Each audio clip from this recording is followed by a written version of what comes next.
Hi, this is Deboki, and today I'm going to be talking about how I use my bullet journal as an alternative to Goodreads. I posted a picture of one of my kind of book-related spreads recently on Instagram, and Tina from over at Valentina Garcia, she actually asked me if I could do a tour of it, and originally I was just going to do it on Instagram. I figured like, hey, make a video out of it. So basically, one of my resolutions for the year was to just give up on Goodreads. I don't really like using it. I don't like the layout. I feel like there's a lot of things that I don't know, I just don't like it. So I think the only thing that I find Goodreads really useful for is having like a really long-term list of books I've read. So I might kind of go in at the end of the year and just enter in all of the books that I read so that, like, you know, 5 years down the road, I still have this really long digital list. But for the most part, I just wanted something that was kind of my own, that accomplished what I liked out of Goodreads. You know, keeping track of what you're reading, keeping track of what you thought about it without actually having to use it. And I've just found in general, I prefer journaling to a lot of kind of digital kind of stuff anyways. Obviously, you don't have to use any of the things that I'm talking about as an alternative to Goodreads. They're super complimentary. Anything you can do on paper, you can do online at this point. This is just more for my own sake than anything else. So let's just kind of go into it. So I've talked about my bullet journal notebooks before, and I've tried a bunch out. So I'll link to previous videos where I talk about some of those previous notebooks because a lot of them have been really great. This year I'm using the Mossery Co notebook. I actually just finished my first one like a week ago, so I have since ordered a new one. And Mossery Co is kind of like, I guess, one of those Instagram brandy kind of things. Their notebooks are really cute, as you can see from the corgi cover. The cuteness is a huge factor in my decision to get them, but also I've actually pleasantly surprised by how good the notebook is. I really like the paper, kind of bright and white, and it takes the ink of my fountain pen really well. So I've just been really enjoying it. So that's why I decided to get a second one. In addition to my notebooks, I use a Pilot fountain pen, and then I use a pack of Midliners. I'm gonna go through my first notebook first, show what I kind of was doing at the time, and then I'll go over what I changed as I migrated over to my new notebook. So to start, on the left here is my list of books to read. So that's pretty straightforward. It's just a list of books that I want to read, not necessarily that I'm going to have to read. You'll see I have the title and the author. If I've marked a box with a yellow highlighter, that means that it is a 2018 release, and over here I've included the date of when it's going to be released.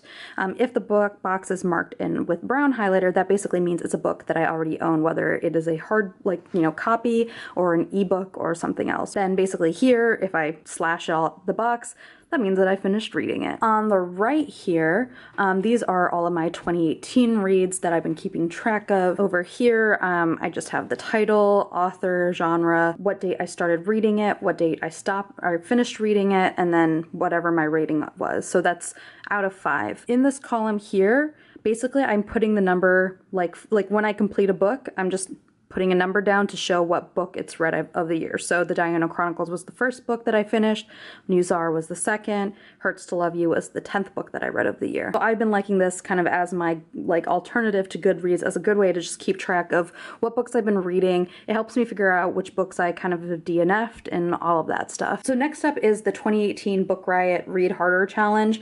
This is my first time doing the challenge, so I just wanted to keep track of what the challenges are, what I'm thinking about reading for them, and what I actually end up reading for them. So as you can see, this is a 2-page spread. Over here I have whatever the challenge is, then I have my list of ideas, and then I have what book I ended up reading. The other thing I wanted to mimic from Goodreads was being able to keep track of your reading progress. So to do that, I basically made this reading tracker. It's based on, I think, TV trackers that I've seen from other people. For each book, I write out all the chapters, highlight them off when I'm done. It's a really nice way to keep track. It makes me feel very satisfied when I get to check like another chapter off. The last thing that's a part of my kind of bookish spreads in my journal is basically my book wrap up, I guess. And this is just where I do my kind of little write up for myself on what book I read and what I liked about it, what I didn't like, basically my little mini review. And this helps me just with keeping track, and it helps me a lot when I'm like writing reviews for my channel. So let's just start at the top here, you know, the basics: title, author, genre, format,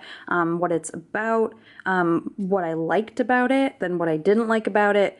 I also like to write why I read it, so that might be either someone who recommended it to me, what I thought was going to be interesting about it, just how I learned about the book and why it struck my interest. And and then who would I recommend it to. If you followed my reviews, you'll see that these basically all follow the general format of how I structure my reviews. In previous years, I've preferred just having one big notebook for the whole year, but what I started to find is that it got a little bit overwhelming. And now that I'm like on a notebook that I change out maybe like every 3 months, it's actually kind of nice because the whole like spread migration process is a really good way to kind of revamp what you're doing, get rid of things you don't need, and maybe address issues with previous spreads. And that's what I did with this notebook. So the first spread that I migrated over was my list of books to read.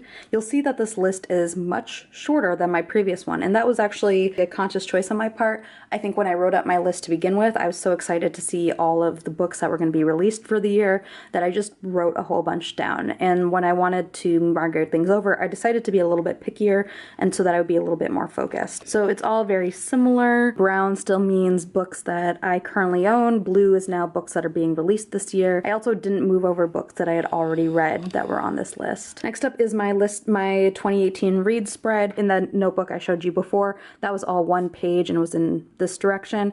I realized that I was being dumb and I could just spread it out over 2 pages, and that has been working really well. I've been really happy about this spread. I like having it as a way to keep track of like how many books I've read. It's just been so nice to have. I did the same thing with my 2018 Read Harder challenge. Instead of having each page be one set of like challenges, they're now like one challenge spread out across 2 pages. I still have my book tracker, so now it's just shorter because I've only had one book in my tracker so far, but it will get longer.